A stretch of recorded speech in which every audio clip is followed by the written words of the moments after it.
Hello. Nice to see your name here. I've just resent Ted the entry code, so he should be with us in a moment. Excellent. Okay, good. Well, we'll go ahead and get started in just a moment. Give it a couple more minutes. So that passcode is saying invalid, 4040361. I will look into that. We can send him here. Let me forward him this invite so he can just look through it here. He's Ted at Predictive Index, right? Correct. Okay, send him. Hang on. Let me just confirm. It should be Ted Olson at Predictive Index. So let me just. Oh, okay. It's coming to you now in an email.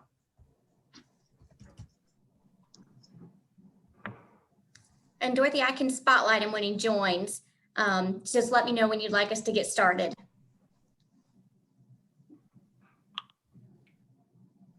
Will do. We'll just get going in 1 minute.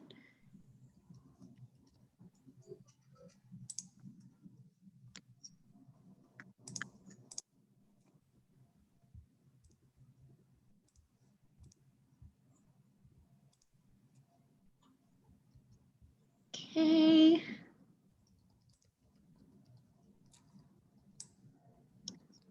Hi, Ann Warren, I see you. some familiar names and faces for me. Glad you are all here, and we will just go ahead and get started in 1 more minute. We still have a few people joining in.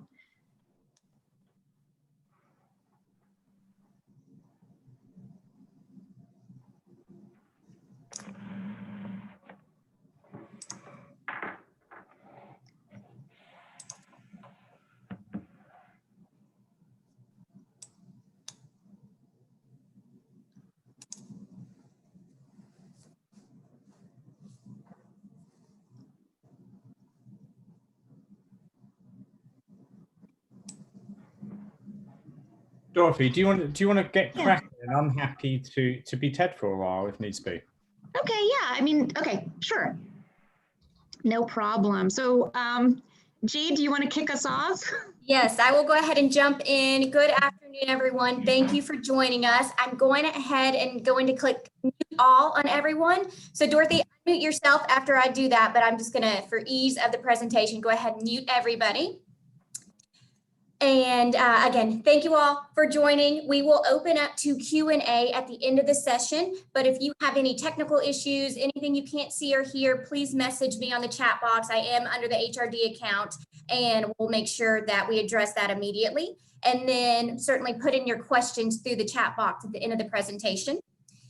That is it. I'm happy to introduce Dorothy Sood, our Director of Talent Optimization. She will be leading our webinar today. Dorothy is a certified executive coach with an impressive talent management and development background. She joined our team 2 years ago, and as many of you know, we've rolled out our talent optimization business line this summer, of which Dorothy leads, where we provide leadership, team, and organizational development programs and tools to our clients. So Dorothy, welcome. We're excited to hear the presentation today. Thank you. Thank you so much for that illustrious introduction, Jade. I really appreciate it. Really glad to be here with you all today. And I also appreciate, I know we're all quite busy these days, regardless of where we are situated to do work. So really appreciate your taking your time out of your busy week to join us to ideally learn something today. I'm Dorothy Sood. As Jade mentioned, I lead talent optimization for HRD, which includes solutions, tools, and services around talent management development. I'm here today with Damon Clark from Predictive Index. Hi, Damon. Hi, I've got good news. Ted's here. Ted Olson, also from Predictive Index. I was on standby. I was ready to go, but you're in safe hands with Ted. You guys can pivot so well. So thank you. And welcome, Ted. And I feel really lucky that both of you guys are here today. And, you know, having Predictive Index's ear and their input I think on some of these topics is really great. So before I get into things, I'm going to hand the mic over to Ted to introduce himself. Hey everyone, can you hear me okay? Am I coming through? All right. Hey, good to be here. Ted Olson. I head up the activation team here at the Predictive Index, working with awesome partners like Dorothy. And I'm always excited to talk with folks about upping their leadership, their organizations, building amazing teams, cultures, engagement, productivity. So looking forward to our conversation today. Great, thank you. Ted, do you want to go ahead and share the slides, or do you want me to? I'm fine either way. I can share. You can, that'd be great. Yep. Just make sure you can see my screen okay. Yeah. All right. Okay. Good, Tell me when to click. I'll click for you. Okay, so let's click. All right. Okay, so today we're going to spend this 40 or so minutes. We'll get to some introductions. Well, we've done that. Talk a little bit about where we are today, the current reality. We have a fun Menti poll that we're going to ask you all to participate in, which will just take a few minutes. We're going to talk about building teams that win, which is, I think, why we're all here today. And I have a number of questions for Ted, and a couple of call outs I think will be helpful also just to hear from him. And then we can talk about any Q&As that you all have that you can chat in at the end. Click. So we are living in unprecedented times. I think we can all agree with that. Businesses have slowed. Customers are upset if you have a customer-facing business. People are leaving voluntarily or involuntarily. Leaders and employees are both very stressed. I think we've all felt that at various times. And it can feel impossible to manage and coach teams to operate effectively and create solid output. In many cases, you also have the added factor of a moving target in terms of strategic priorities. Teams are not working well together. And at this point, we're all in the middle of this downturn together. I think we've all really been feeling it. So how can we navigate this? And what can we do to make it better and make it more manageable and more productive? So I really only want to focus on one concept today and one idea that will have genuine impact. And that's creating and building and aligning teams to the work to be done to deliver results in the best possible way, and in the way that's most conducive to success. Click. So we would love your interactivity here. So please go, if you have a phone, it might be easier, or you can use your laptop. Go to menti.com and punch in the code 491355, which you will see here on the screen. And I'd love to hear your thoughts, maybe one word, 2 words, a phrase. Why do teams fail? We're just going to spend a couple of minutes on this. And please go ahead and do that now.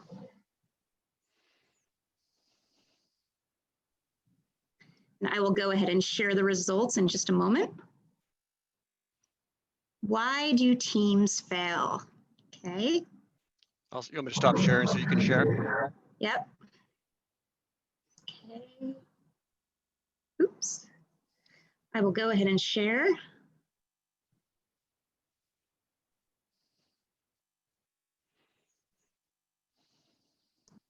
And we'll see those results coming in.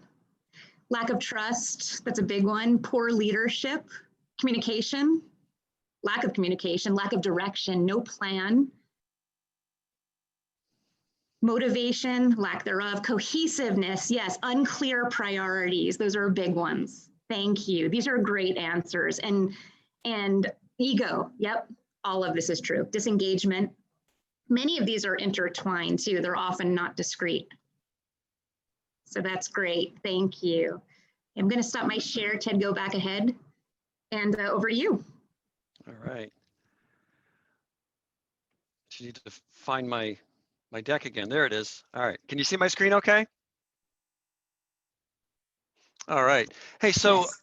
You know, I do a lot of these Menti polls, and I see very much the same answers when it comes to teams: the miscommunication, poor leadership, ego, you know, lack of alignment, all of the things that can really trip a team up.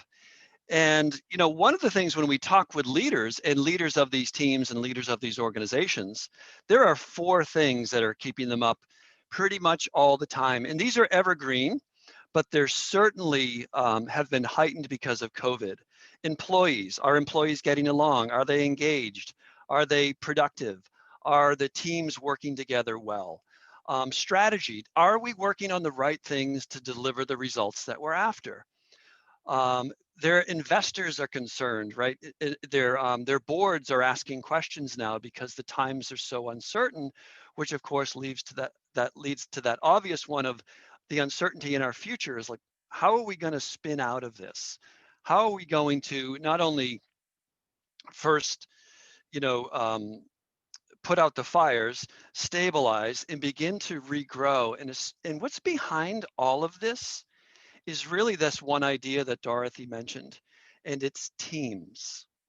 So I do want to talk about building teams that win. Now that's a very easy thing to say. It's sort of this aspirational phrase.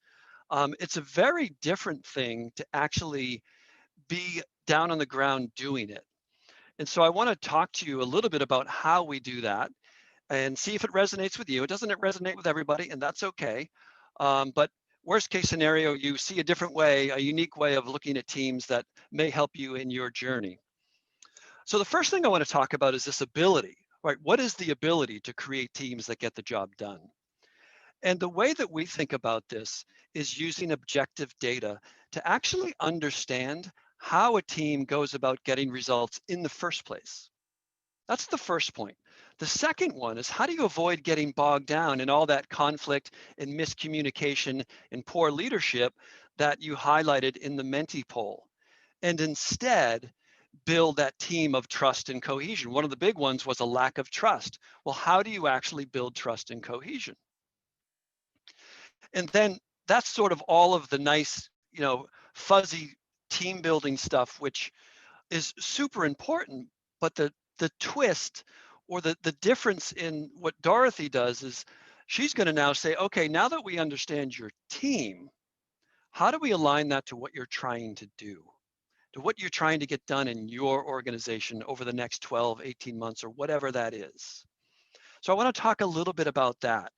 And the way that we do that is through the discipline of talent optimization. This might be familiar to some of you. If not, I'll give you just a very quick high-level overview.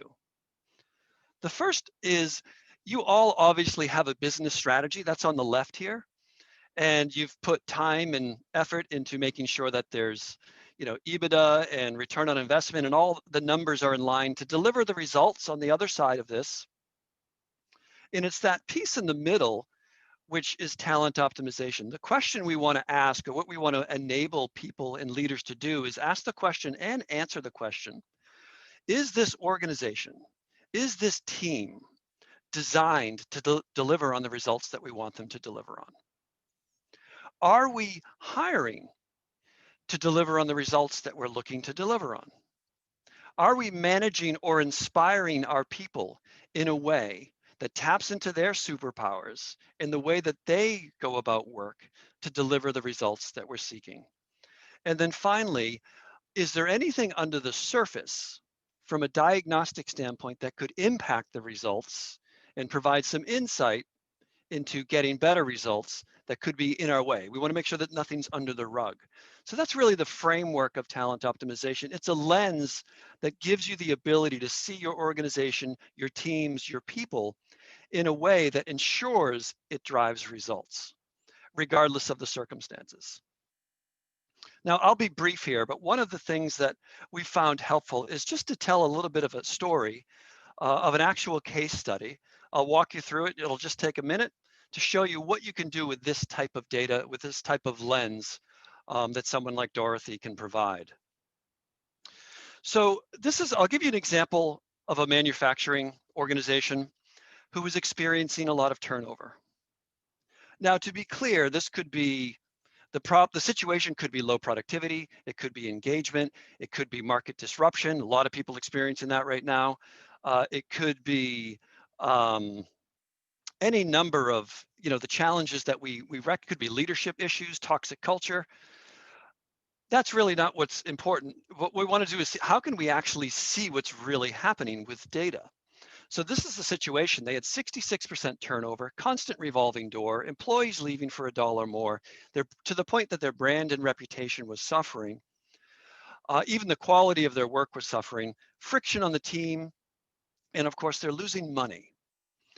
And the despite all these challenges, it was overwhelming to them, and that you would think it would be kind of easy to put your finger on it. They actually didn't know why it was happening. And so we said, okay, hey, let's look at some data. And so what we did is we pulled in this production management team into what we call a work styles framework to understand how this team goes about work. How do they think and work? How do they take action? How do they communicate? How do they make decisions? And I'll give you just a few high-level things. We could always go deeper, and you can always go deeper with Dorothy, but I'll give you just 3. The first thing we noticed is we had a hard-driving, results-oriented leader. This is someone who is this is who you want in this position: driving results, driving productivity, driving efficiencies, driving quality. And those are all good things. The downside of this particular leader, as many of you mentioned in your poll, leadership was one of the things that came up. The stuff that's on the back of this particular leader's t-shirt that he may not recognize, the blind spots, was that he wasn't super warm. This wasn't the most this wasn't someone who was naturally thinking about culture and morale and the employee experience. So that was a gap, and that stood right out to us. So there was a large gap in the teamwork and employee experience at this particular manufacturer. In fact, if you look at the whole of the team and the way this team is wired, none of them naturally land in this particular quadrant. Now, that's not necessarily a bad thing. And it wasn't to say that this organization wasn't even aware of it. They actually were. But what it is to say is that they were not naturally well suited to do anything about it in an effective way that really drove change.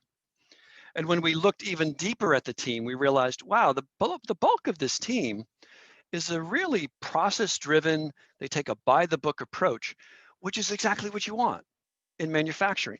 Follow the book, follow the process, do everything exactly the same every time so we get consistent results every time and on time so we can deliver and ship. That's exactly who you want. However, the dark side of that is that that type of process drivenness can be a bit dehumanizing. And so this leadership team wasn't actually seeing that the way that they were wired, the culture that they had fostered over years, was actually sapping the life out of their employees. And so what we did is we said, okay, what do you think we should do? And they had ideas around increasing pay. It's like, okay, that could be possible. That's sort of a slippery slope, but we could certainly entertain that. There are other ideas about addressing hiring, can certainly help you there. Anything else? And they were really at a standstill. So I said, okay, hey, let's look at some data. This will take just 5 minutes. And so I, again, pulled up this work styles framework, and I said, of all the competing priorities that are on your shoulders right now, what's most important in the area of process and precision? Is there anything there that you think could address your particular situation in your context? And the answer was absolutely not. Our process is right and tight. We're not even looking to improve it. Great, no problem. How about in the area of results and discipline, accountability structures, outmaneuvering competitors, anything around market share? Nothing at all. You know, we don't let anything slip through the cracks. We run a pretty tight ship, as we saw in the leader. That leader wasn't going to let anything slip through the cracks. Then we said, okay, how about maybe, do you need to break new ground? Do you need to innovate in any areas? They're like, we just do what we do, and we need to do it quickly, efficiently, and for as low as cost as possible. Okay, but they did want to improve their brand and perception in the market. Great. What do you think is the best way to do that? And this was really their first light bulb moment.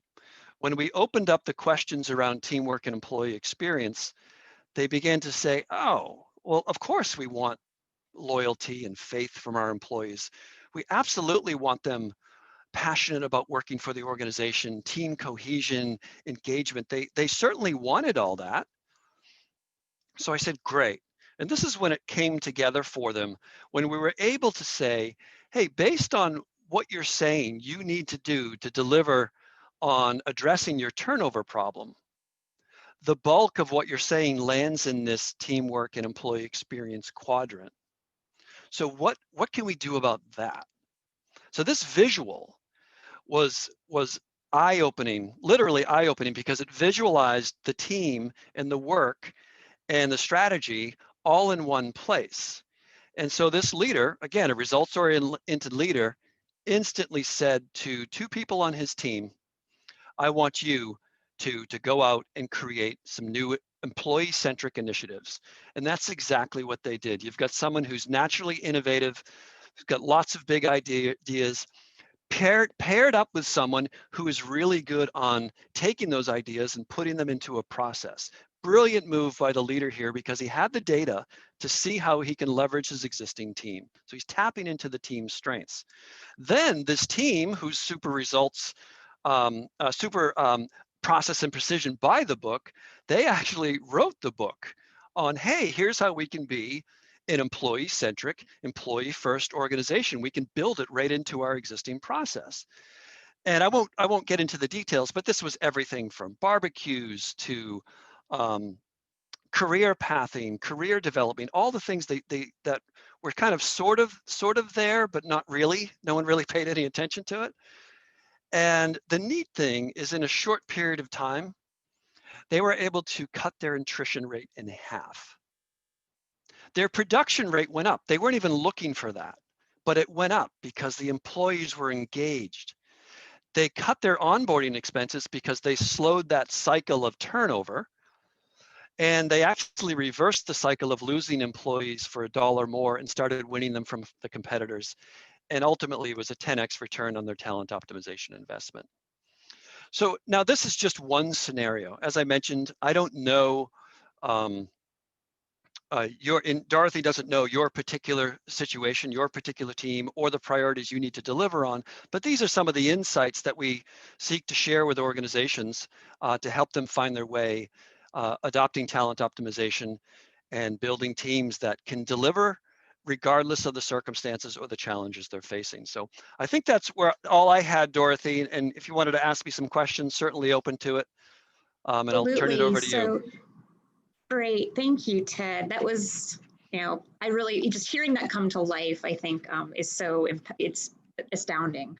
In terms of, how long I know you mentioned a 9-month time frame. How can you paint a picture for us in terms of how long it took to reach those conclusions, those insights?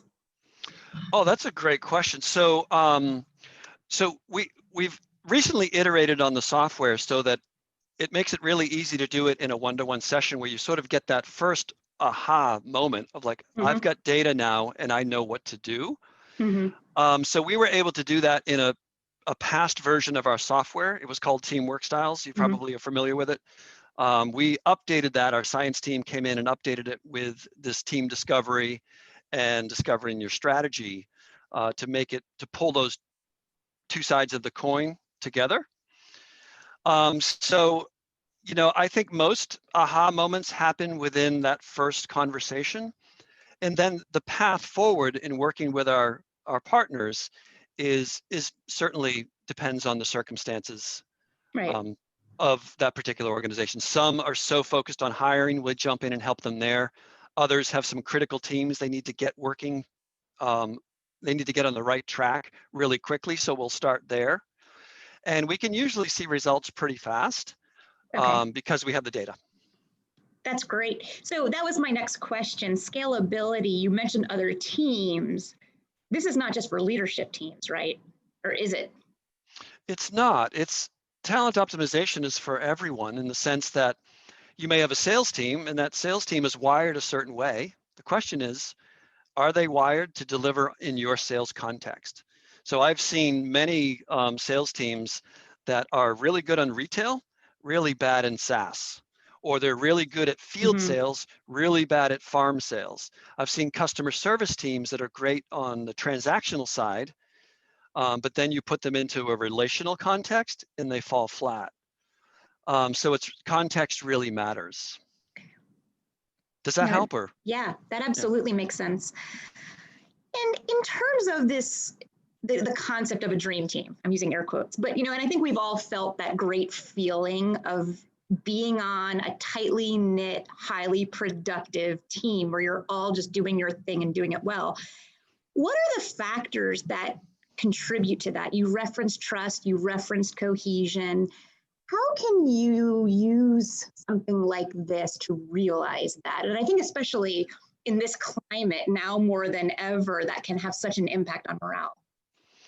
Yeah, and especially in the world of remote work. Yeah. I think one of the first aha moments that teams have is that not everyone thinks like they do, right?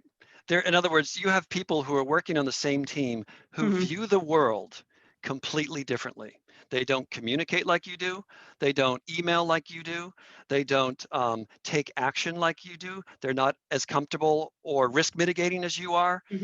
And we're able to see that really quickly. And suddenly teams are able to say, and the workshops that we run are, hey, that's why I really appreciate that level of detail that you bring to the table. Or I really appreciate that level of innovation that you bring. You have such great ideas. And that alone is able to really start to harmonize the team. And most solutions sort of stop there, and you can double down on that, and we certainly do that. There's lots we can do there. But again, the next thing I want to ask, if we're talking about a dream team delivers results. Yeah. So the next question I want to ask of that team is, what are you trying to do? And how well suited are you to deliver on that? How can I support you in that? How can I tap into the natural strengths that can deliver on that? And where are the pitfalls?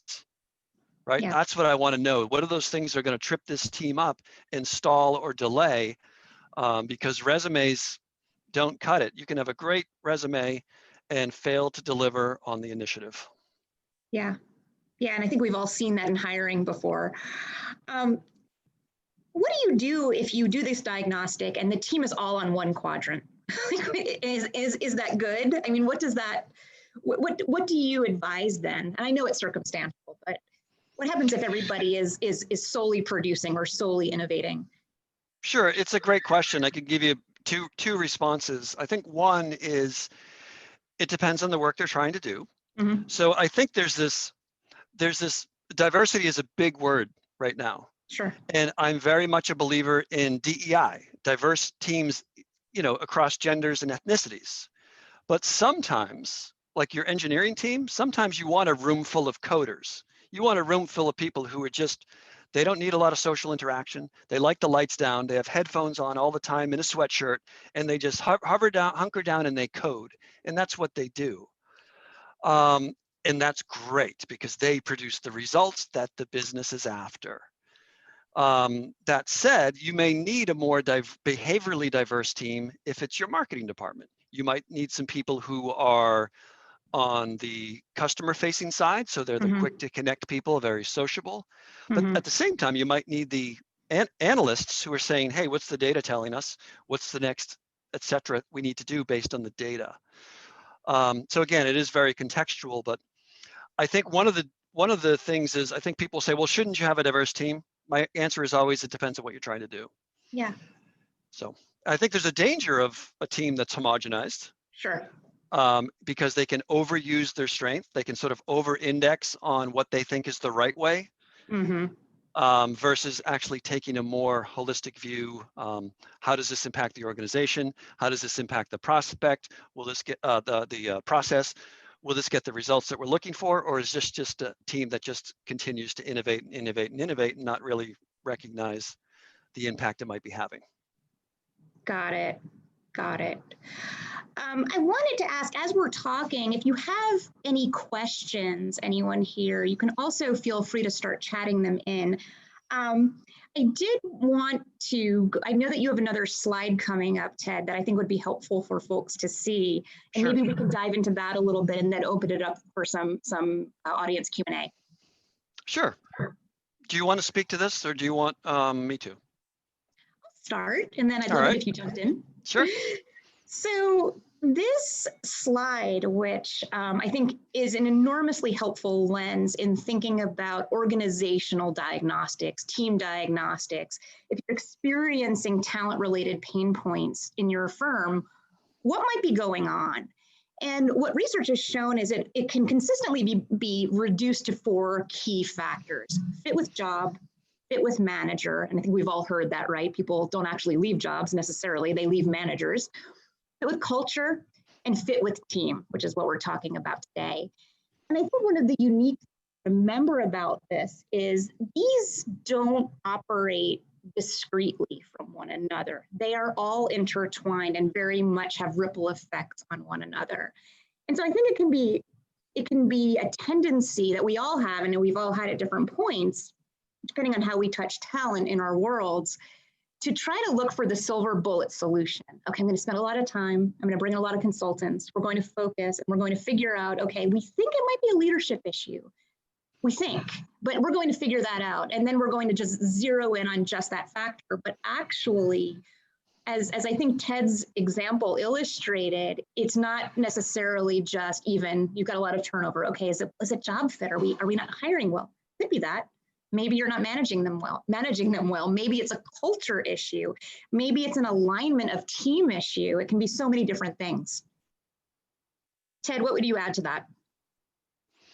Yeah, I think you described that really well. I think in my own experience, I do have a lot of clients who would come to me and say, I want to hire better. And my response, I try to say it as nicely as possible, which is, well, who doesn't want to hire better? The question is why, right? Why are you hiring in the first place? Well, we have a lot of turnover. Oh, how come? Why do you think it's happening? Right? How long has it been happening? What have you tried? Right? You obviously are bright and you've been doing this a long time. What do you think's going on? And oftentimes, to Dorothy's point, it comes down to, well, I think maybe our management line, our middle managers really aren't as effective as we'd like them to be. A lot of them, this is their first or second job out of college. Mm-hmm. They don't have maybe the people skills that we'd wish they'd have. And so we think that's part of the problem. So now it's like, okay, well, you probably do have a job fit problem, but it sounds like you also have a post-hire problem that even if you made a great hire, you're risking that investment, often $100 grand or more, because you're putting them with a manager who doesn't know how that person even thinks or works. So. Yeah, makes sense. Yeah. Let's go to Q&A if there's nothing else on this. And actually, before we go to Q&A, I'll make one more point that's very common. There's a lot of people are talking about culture. Yes. And everyone wants a great culture. It's like, again, how do you do that, right? How do you get that culture? And when we start to talk about things like job fit, it's like you could have the greatest culture in the world selling the coolest product that everyone wants to work for. But if you put somebody into a job that they're not well suited for, your culture doesn't matter. That person will spin out, right? Yeah. That's your 3 to 6 month turnover rate. And same way around, if they may be a great fit for the job, but the culture, and what drives culture? People. And who are the people that drive culture? The leadership. That the example that I showed you of that manufacturer was essentially, to put it crassly, shut up and get the work done. That was the culture. And that was their shift they had to make and say, well, maybe we need to be a little nicer about this and cast some vision for our people so they feel like they're part of something bigger than just a cog in the wheel. Yeah. Anyway, I could talk all day on this, so feel free to shut me up. No, I think this is great learning. Thank you. Any questions about this slide? Because I feel like it's such an important one, and it's a simple framework and concept, but so meaningful. Please feel free to chat in. We're keeping an eye on the chat, and we can then flow right into other Q&A as well. Anyone want to chat in? Okay, let's see. Carrie Davis. I work with the CEO of an org who complains about people being too comfortable and doing the same job over and over, but the org is actually achieving results. Thoughts?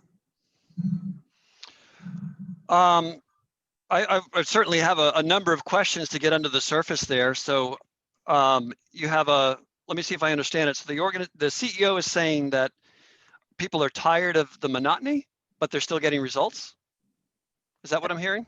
Okay, if I unmute myself. He sort of thinks that people just aren't trying to excel anymore, or like, get to a, like nobody's getting promoted, but nobody really cares, I guess.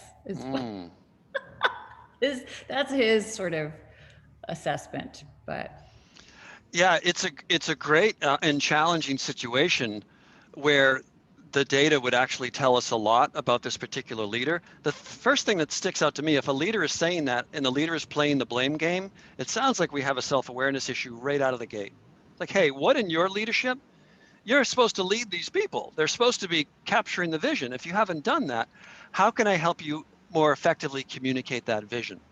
You may think you're communicating it, but in reality, this is what your team is hearing, right? So similar to that manufacturing example that I showed, they thought they had, a decent enough culture to keep people happy, but that wasn't the reality on the ground. That wasn't how people were feeling. And that leader, fortunately, had the self-awareness to say, hey, I'm not the best person for this. You guys go fix this for me and turn the company around. So self-awareness is number one, right? Understanding how that leader actually goes about leadership is number two. And understanding who are those teams saying that they're doing the same thing over and over again. They're probably looking there are some people that are very comfortable with routine. They actually prefer it. They like the stability of doing the same thing day in and day out. There are others that can't stand that. And they will complain and say, hey, this is getting boring. I'm one of those people. Like, I love jumping from one thing to another. Prior to this, I was on office hours with 170 people. Now I'm on with 40 people. And right after this, I go into an executive meeting with the CEO and president of the Predictive Index. So I love that. Other people hate it. Yeah. So understanding the people who are saying that, Carrie, is really important. And when you have the data, well, now you can begin to answer that. Great question.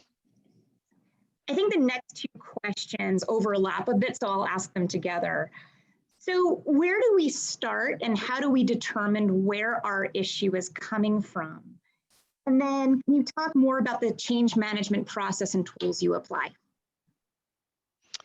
Yeah, that's a great question. So we call it exploring need or discovery. So when we're talking with clients, we want to actually ask some good questions about what's happening in their organization, because they typically, what's happening. And what folks like Dorothy are able to do is actually help you tease out what is really going on under the surface. So I'll give you the example of a surface problem is, hey, we have turnover. That's a surface problem. Most organizations struggle with turnover in some way, shape, or form. Or let's use a manager. We're struggling with our managers, right? That's a fairly common problem. Or especially now, we're struggling with teams. We got brand new people who've never worked together, doing things they weren't hired for, working on initiatives they never signed up for or thought they'd be doing in their life. That's the reality of teams now. So we want to get under the surface of really what's most important to the organization. And we do that by, number one, asking some simple but good questions. And from a data standpoint, those questions that I showed earlier, which was, hey, in the world of work, and of all the competing priorities, what's most important to you right now? And that conversation, which takes just a few minutes, really helps us hone in on what's most important to get under the surface and then really take action. What was the second part of that question? Sure. I may not have, if I didn't answer it right, please push back. No, that's fine. It's kind of a part B. Can you talk more about the change management process and tools that you apply? Yeah, so For me, I think it's really important for the leadership to take hold of the change management. Sometimes it has to be done ground up, and we have partners like Dorothy who know how to help folks in HR move in a strategic direction to the executive team. But I think it's really important for the executive team, and once an executive team sees these types of tools, that they have these data points to be able to make decisions, they're typically very bought in. In fact, oftentimes they move so fast, it's actually a question of slowing them down to begin a rollout plan of adoption. So the way that I think about it is change management can be a lot, but the way that we lay it out for an organization is, number one, depending on how fast they want to go, but it's really 1-degree shifts. The first is, hey, let's really see what's going on. The second is, let's have a workshop with your team so you can really get a feel of what you can do with this type of data to get teams really humming. Or if it's a hiring concern or a diagnostic engagement concern, whatever those concerns are, we can start there. And then you lay out the path. In month 1, we'll do these 2 things, just those 2 things. In month 2, we're going to check in. Month 3, we're going to do this workshop. And then, month 5, we're going to have or month 6, we're going to do a business review to make sure things are tracking as we anticipated. And we're going to run a diagnostic to make sure that nothing is impacting our results. So we have a number of rollout plans, but it's very contextual to make sure that the change management is more organic in meeting the client at their need versus forcing it upon them. What I think would be some of the guardrails that we put in place to make sure that we are helping them at the point of need and setting them on a path to success. Thank you. Great question. Here's another good one. If self-awareness of leadership is critical, how do we approach the situation if the leader is not self-aware? And I would add, and doesn't think they need to be self-aware. Yeah, that's a great, I've been in the room when I've had, everyone but the leader knew that they sort of were in a real, that he was a bit of a jerk and he didn't know it. And that's been real. I can feel the tension here. So it can be a bit uncomfortable. I think, though, we have to set the stage to say something like this, which is, hey, look, what we offer, it isn't for everybody. It requires an open mind. It requires an ability to look at ourselves sometimes in ways that can be uncomfortable. But if we want to get better as leaders, if we want to lead through unprecedented times, then we have to get better as leaders. And the good news is you have so many wonderful qualities, right? So every particular behavioral profile has really wonderful strengths about them that are positive, that are whatever, whomever it is. I can use, so I'll pick on Damon. So Damon is an amazing innovator. He can come up with one idea after another, and he can do it in real time. And he can think long-term and strategically, and those are all natural to him. But if I was to sort of say, hey, Damon, let's talk about some process and how we're going to lay this out, it gets a little, it's like, oh, I'm happy to pass that off to somebody else, right? And that's okay. And he's aware of that, and he knows that. And I think we need to be, as leaders, we need to be open to, number one, what the data says, and number 2, owning what we're good at and recognizing where we need help. So a lot of ways to approach it, but that would be one. I think to build on that, if I may, one of the things too that I think can generate some aha moments is, to your point, Ted, when you're looking at data, and by data we mean kind of behavioral data, right? Assessed behavioral data. When everyone's looking at their results, you sort of get this aha, and I think people tend to get this aha that, that fits with the notion that leaders do not have to know every single thing. They don't have to be good at every single thing. And I think there can be this insecurity in leadership that, like, what if people find out I'm not a good leader? What if people, what if people realize I don't know everything? And then, but I think this data is captured in a way that is it's constructive, it's supportive, and it actually makes it okay. Like everybody has back of the t-shirt. Everybody has that. We're all human, and that's okay. Like there's no such thing as a bad behavioral profile. And I think that can open people up too. I think also sharing one's own information, if you have like a group that we've assessed, if I may use that term, if we've assessed a group and everybody shares their profiles, it actually lowers that barrier and that willingness. And there's sort of an inclusiveness, like, hey, I want to know what mine is too. And if you're sharing that data freely, it actually makes it okay. And this actually leads me to another question, Ted. When you've referenced data quite a few times. What's this data? So you're talking about this data. What does that mean? So this is behavioral data. So this is data that is really a table stake to what we do at the Predictive Index. I mean, ultimately what we do is we predict success in the workplace, and we can do that at an individual level, we can do it at a team level, and we can do it at an organizational level. And this data is behavioral data that does we predict what we say it predicts, so that we understand how a particular leader thinks and works. We understand how they go about taking action. Now, people are complex. Don't get me wrong. It's not like we capture everything with a behavioral assessment, but we capture it for the workplace really well, and that's where we're focused. When you come to work, how do you go about work? That is really important to driving results, because certain jobs require, and certain strategies and certain priorities require a certain approach. And if that approach is abhorrent to you, then you will not be able to sustain the work. And I wouldn't want to do that to you, and I wouldn't want to do that to the organization. It wouldn't be fair for anybody, but I might be able to find another place for you because I need help over here and you love that work. So yeah, we're talking about behavioral data that is digestible. No one has time, so we're talking about a 6-minute assessment. No one has time to do an 1.5-hour assessment and then require like 3 hours of unpacking that. So what the Predictive Index has done has created a scalable model to allow organizations to understand who a leader is based on a reference profile. We've identified 17 of them through millions of data points.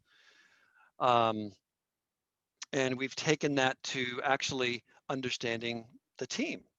So we can actually give a team a name, like a producing team or an exploring team or a stabilizing team. And that tells me a lot about that whole team. And now we've even taken it to the level of the strategy that you're working on, the work that you're trying to do, and we give it a name. It's like, oh, you're an exploring team working on a stabilizing strategy. Here's your strengths, here's your weaknesses. And we do that in minutes versus, the months that often certain engagements can run and certainly cost. So data is absolutely critical to all of this in guiding decisions and understanding who we're working with, who is this team, who is this leader, what are we trying to do? Sorry, that was probably a long answer. Yeah, I think that was really helpful. And then we did get a question too about where HRD steps in. So what do we do? What do I do?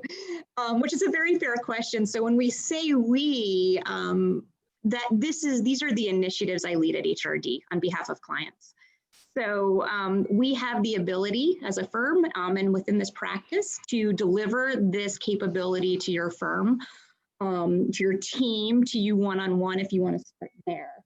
And so, one thing I would ask in follow up to this, and we can still take a couple more questions, is if you have an interest, if you want to see your data, your team, you want to know more about that, feel free to reach out to me after this webinar. And we can talk through and find out more about what you need. We do have one more question I'm seeing coming in. What is the accuracy of the profile? What do you do if you disagree with the results? That's a great question. I think I would answer it a couple ways. One is we've been doing it for 65 years, so the science is a table stake for us. We don't think about it that much. It's sort of like you take the aspirin, it relieves the pain, it works.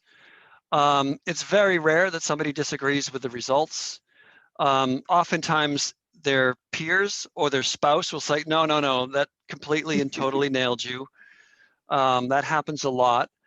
One story that I learned from one of our lead scientists was, because I get the question, what is the accuracy? And there's a lot of ways to answer it. And he said, Ted, think of it this way. When you take an ibuprofen, you're expecting to relieve pain, right? That's the expected result of taking that particular drug. I said, yep, and it works. And he said, the accuracy of the predictive index is 3 times more accurate than ibuprofen. So when we look at the studies that say that ibuprofen relieves pain this amount of time, compared to the studies that say, hey, we can predict these behaviors this amount of time, the predictive index is 3x that of ibuprofen. So I said, all right, that's good enough for me. But he said, if you want the technical document that tells and explains that, here you go. It's 60 pages long. I'm like, no, that's good enough for me. Fair enough. So again, it's not everything. And Yeah. I mean, I think there's a very small percentage that maybe disagreed. And it's typically because of the person who took the assessment was distracted, or they were trying to, they were so skeptical, they were trying to trick it. It's like, there's no right or wrong answers. This is completely, self-choice. There's no time limit. You can't game it. There's nothing to game. So just pick what resonates with you, and it works. Yeah. It sure does. I've seen it firsthand. So thank you, everyone. Any more questions? We have just a couple more minutes. And if not, I think we'll go ahead and wrap up. Ted, I want to thank you so much for taking time to spend with us, and all our great attendees. Thank you for taking time out of your busy schedules to participate in this and to listen in. Please feel free to reach out to me if I can be of assistance. And if you'd like to learn more about teams, I'd love to connect with you one-on-one. So just let me know. And yeah, this has been great. Thanks, everybody. We'll be in touch. Thank you. Appreciate it. Thank you both. Bye.